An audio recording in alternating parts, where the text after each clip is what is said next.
The step forward that we have approved today is that not only not consider Article 9 of Convention only a theoretical article to permit freedom of conscience, thought and religion, but also try to implement some practical suggestions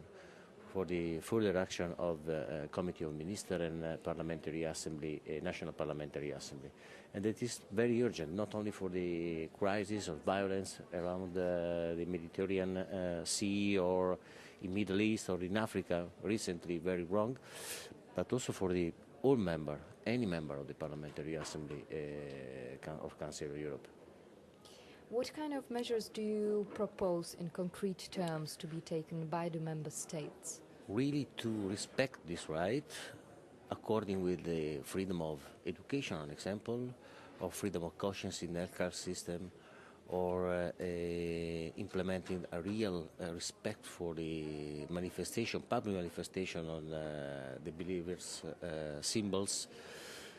appear so obvious sometimes in the discussion, public discussion of the Council of Europe member state, but we have also recently some very bad example in which it's very difficult to check that these rights are completely respected and promoted by the government. Also in the old democracy, so-called old democracy, we have a lot of problems to respect and to promote these basic human rights. What can be done vis-à-vis the third countries? We continue to ask to the Committee of Ministers to implement recommendation and this resolution that review that properly in bilateral agreement or also in multilateral agreement by European Union or Council of Europe.